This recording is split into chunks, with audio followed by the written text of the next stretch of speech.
நபிகள் நாயகம் ஸல்லல்லாஹு அலைஹி வஸல்லம் கூறினார்கள், முன்காலத்தில் 3 மனிதர்கள் நடந்து சென்றனர். அப்போது மழை பொழிந்தது. அவர்கள் மலையில் உள்ள குகையில் நுழைந்தனர். ஒரு பெரிய பாறை உருண்டு வந்து குகை வாசலை அடைத்தது. அவர்கள் மூவரும் அதில் மாட்டிக்கொண்டனர். பலமுறை முயற்சி செய்தும் அந்த கல்லை அவர்களால் அகற்ற முடியவில்லை.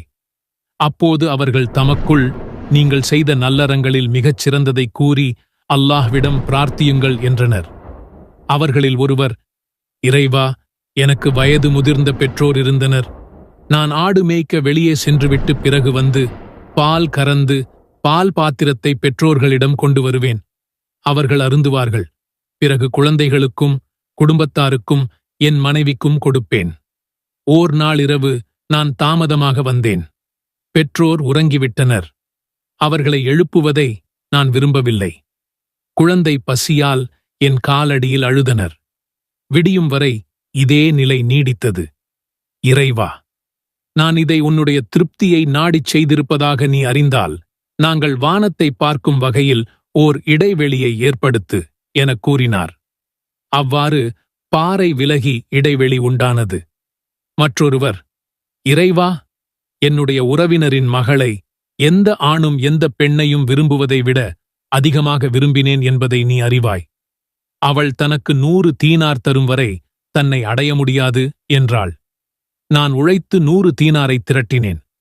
அவளுடைய 2 கால்களுக்கிடையே நான் அமர்ந்தபோது, அல்லாஹ்வை அஞ்சிக்கொள், உரிய முறையின்றி முத்திரையை உடைக்காதே என்று அவள் கூறினாள். உடனே அவளை விட்டு நான் எழுந்துவிட்டேன். இதை உன்னுடைய திருப்தியை நாடி நான் செய்திருப்பதாக நீ அறிந்தால் இந்தச் சிரமத்தை விட்டு நீக்கு எனக் கூறினார்.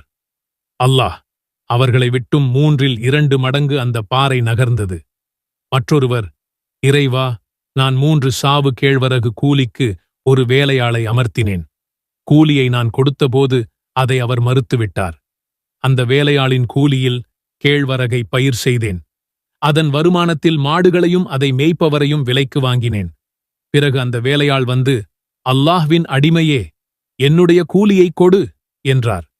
இந்த மாடுகள் அதை மேய்ப்பவர்கள் எல்லாம் உமக்குரியவை, எடுத்துச் செல்லும் என்று கூறினேன்.